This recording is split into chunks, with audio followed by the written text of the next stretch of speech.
Salut à tous, aujourd'hui mardi 22 octobre, je fais le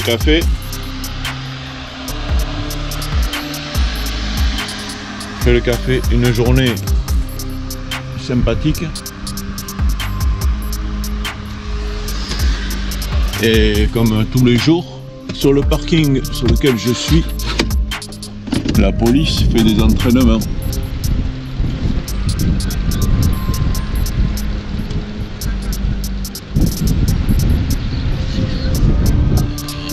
Donc je suis bien gardé. De toute façon, monter vidéo c'est assez sûr, à part quelques quartiers où il faut pas aller. D'ailleurs, j'avais réservé un Airbnb, justement dans un quartier pas terrible. L'appartement était bien, mais le quartier il n'était pas terrible, donc il fallait quand même que je stationne le camping-car pendant peut-être 2 jours, peut-être plus même, s'il y a du retard. Donc j'ai annulé.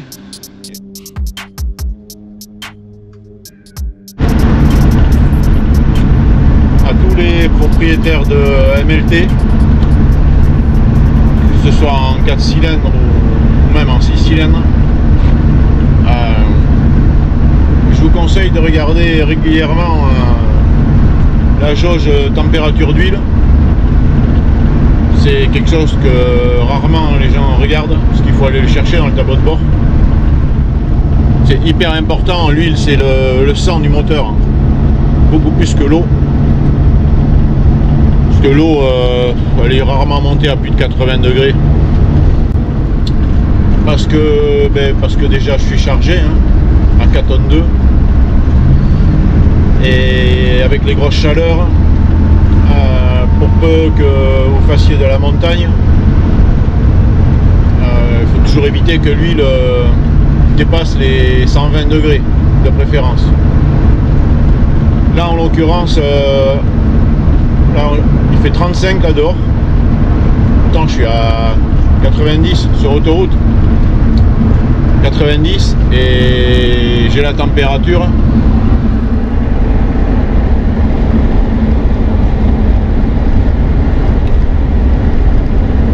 un peu plus de 110, elle n'est pas tout à fait à 120. Bon, il y a la clim, ça aussi, j'ai appris à quoi faire pour diminuer la température.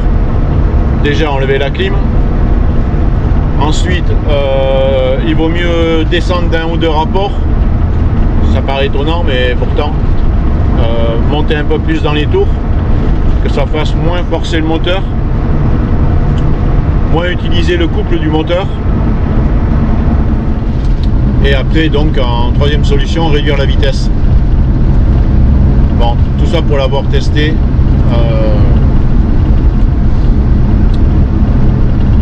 Voilà les solutions. Voilà, vous voyez, là je suis à 80 et là c'est descendu à 110.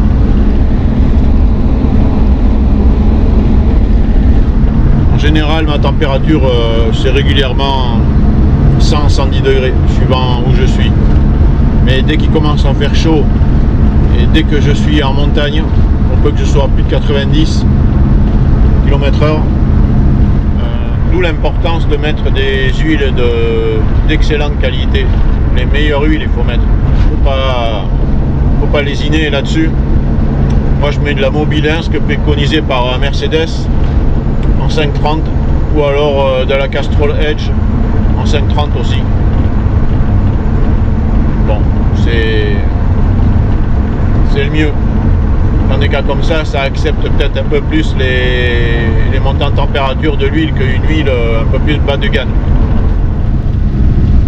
Pour refaire tomber la température du moteur, il faut que les couples moteurs ils soient à moins de 200 Nm.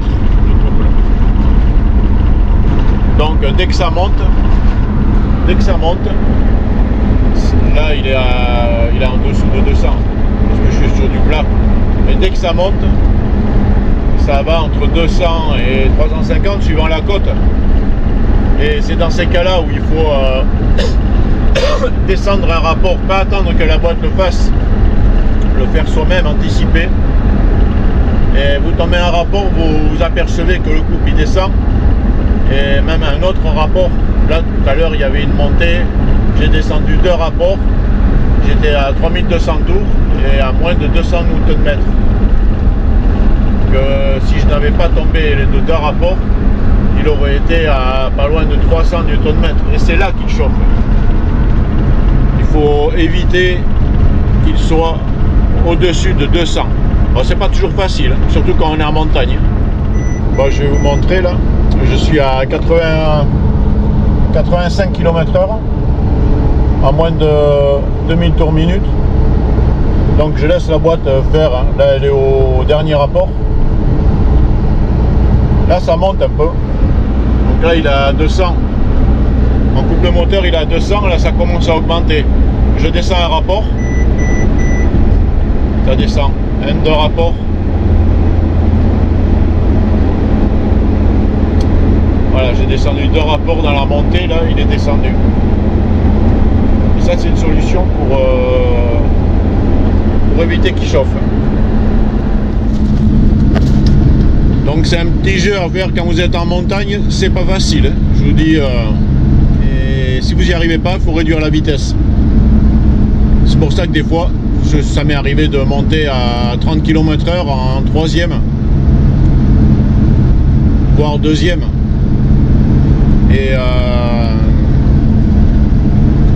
Et en 2, vous êtes à 3000 tours, quoi. Et là, vous arrivez à peu près, vous êtes à peu près à 200 Nm de couple. C'est un petit jeu à faire.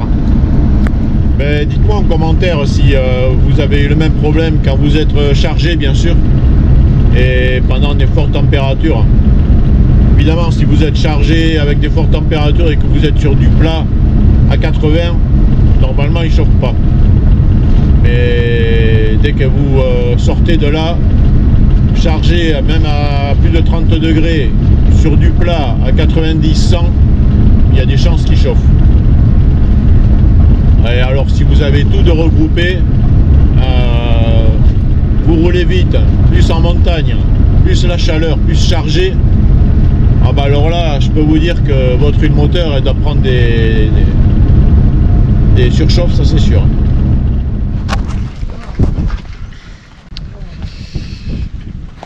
Bon, le beau temps est de retour, et surtout avec moins de vent aussi. Donc tout est bon là pour pouvoir bricoler, faire ce qu'on a à faire. Là je vais faire voler un petit peu le drone histoire d'aller voir tout ça de là-haut.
Bon, j'ai trouvé le bon endroit pour bricoler. Ici sur un parking, j'ai de la place. Toujours au bord de l'eau. Température 25 degrés. Bon, demain ils annoncent de la pluie, donc je profite de travailler un peu dehors. Et je suis en train de me faire là avec des... Heureusement que j'avais gardé des... Ça c'est des chutes hein, d'aluminium. Et je me fais des équerres comme ça pour pouvoir l'accrocher de l'intérieur à mon meuble. Ici là, pour que je puisse l'accrocher de l'intérieur, que ce soit pas dévissable de l'extérieur. Moi j'aurai accès en sortant le tiroir, je pourrais le sortir et j'irai par là, par dedans. Et de l'autre côté je peux le lever, donc avec tout ce qu'il y a dessus et tout. S'ils ouvrent le garage et qu'ils veulent avoir accès, il faudra qu'ils vident le garage, donc ça ils le feront jamais. Donc j'essaie de m'en faire un maximum comme ça, parce que j'ai les deux côtés des camping-cars. Donc je fais avec ce que j'ai, je crois que j'en ai 6, il m'en aurait fallu 8, mais bon, je vais faire avec. Donc bon, ça occupe, j'ai le temps et j'aime bien me prendre le temps.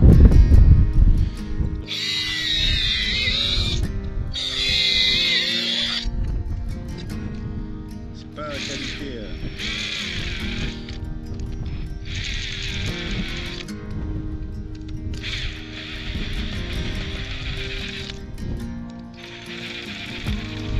Là les gars du boulot ils vont rigoler, hein. Mais bon, je travaille sans établi, voilà mon établi quoi. Hein, c'est un banc en béton. Bon, j'ai fait toutes ces pièces là. J'ai plié toutes ces pièces. J'ai même fait des frésures et tout. Putain, mais sans déconner, ça se voit que j'ai le temps. Hein. Et bon, j'en ai fait 8 en tout, 4 de chaque côté pour tenir ces planches. Donc je vous montrerai ça après. Je vais vous montrer la planche que je mets.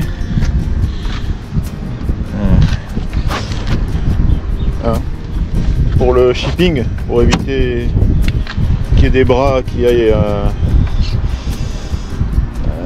chercher des objets un peu au fond quoi. Sachant que avec ces grandes portes sur le bateau, et ils peuvent pas les ouvrir en grand comme ça, hein. Ils passent en général par le toit, donc le garage est difficilement accessible. Mais bon, je mets quand même ça, on sait jamais. Ils peuvent arriver à les ouvrir en partie peut-être. Et bon, mettre cette planche que je fixe de l'intérieur. Voilà comment j'ai mis ma planche. C'est tenu là, en bas, pareil de ce côté, ici et là en bas.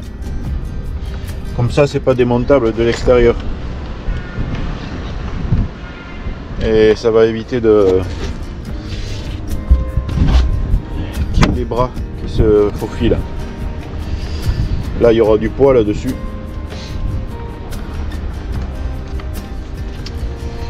Donc, bon, c'est mieux que rien. Si jamais ils arrivent à ouvrir le garage, ça sera à peu près comme ça. Je vais mettre l'échelle là, comme ça. Je vais même l'attacher. Ça, je vais l'attacher un peu en bas, de manière que ça s'enlève pas comme ça. Je vais tout ficeler ensemble. Derrière, je vais tout ce qui est groupe électrogène, compresseur, filtre, je vais tout cadenasser.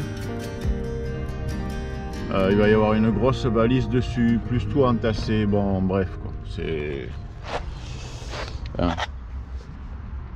C'est limite inviolable quoi. Tu me comprends?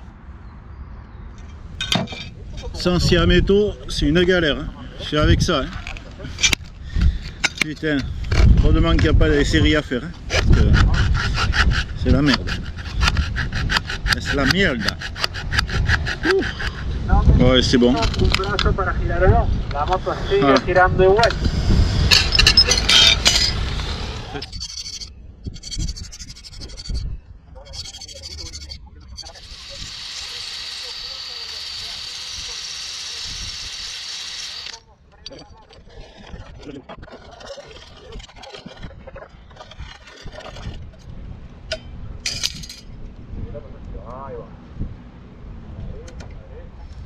Alors, il y a un endroit sur le Sprinter, bon, je pense que tout le monde connaît, hein, où on peut cacher pas mal de choses pour le shipping. C'est sous le siège passager. Donc, voilà, il y a cette trappe ici, là. Normalement, c'est une trappe en plastique noir que j'ai remplacé par ça, que j'ai vissé de l'intérieur. Et ça, cette plaque là qui est très fragile, qui se plie. Donc moi je vais y coller, j'avais des petites cornières en alu.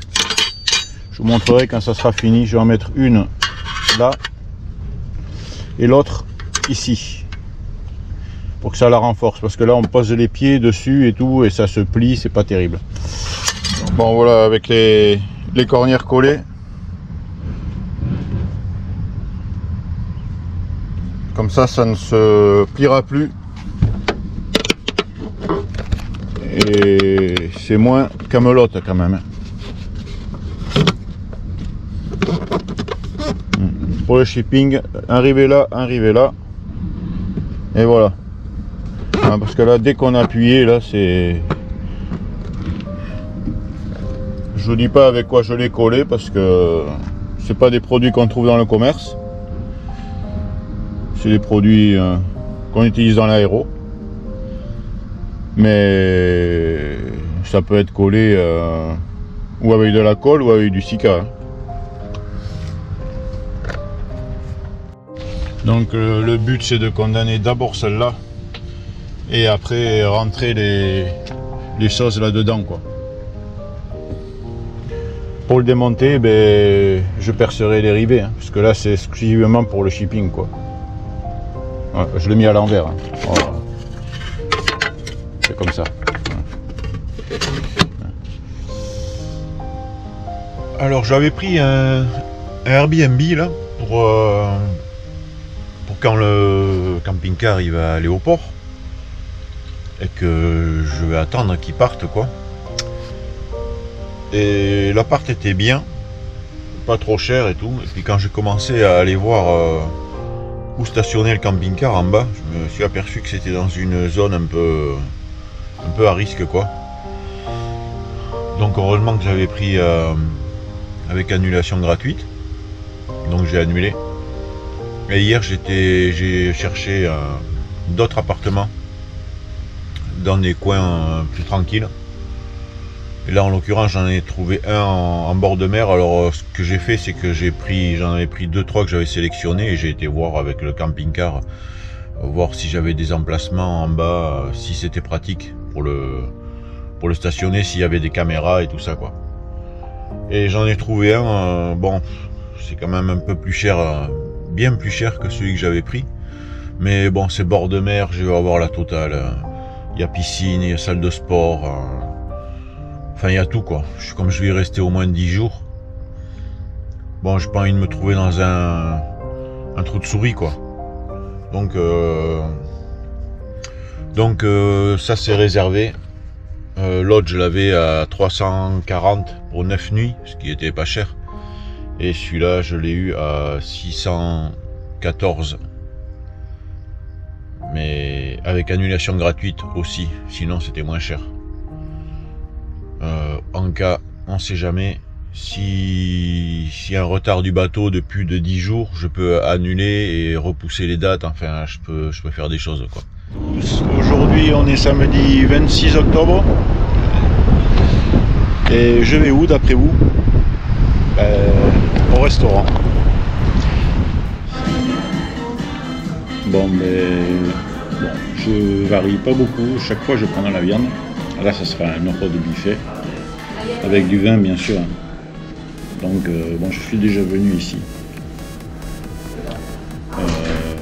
Je suis déjà venu ici avec quelqu'un. Et je sais qu'on mange très bien. C'est un resto très bien noté. Donc, je vous montrerai ce que j'ai dans l'assiette tout à l'heure.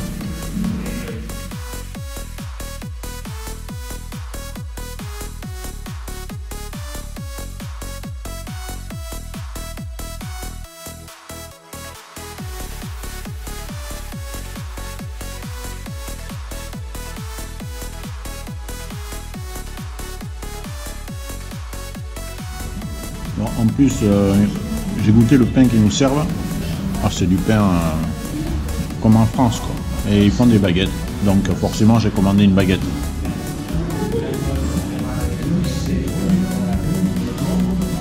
C'est assez rare. Même si on en trouve du bon pain dans certains endroits, mais c'est quand même assez rare.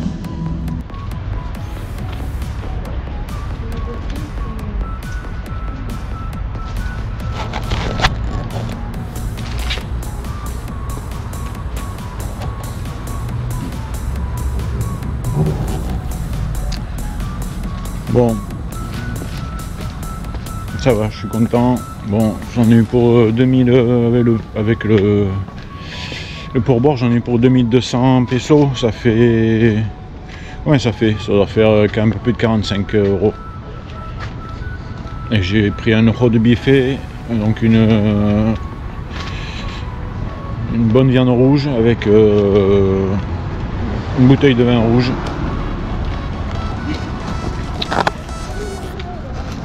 Et du pain, une baguette de pain. Donc bon, ça va. C'est pas, j'ai pas pris le moins cher des restos, mais j'ai pris un bon, quoi. J'aurais pu manger pour moins cher que ça, hein. Mais bon, je préfère y aller moins souvent et me faire plaisir dans des bons restos que y aller plus souvent et prendre des restos un peu médiocres, quoi. Voilà, ça c'est le choix de chacun. Maintenant, retour au camping-car.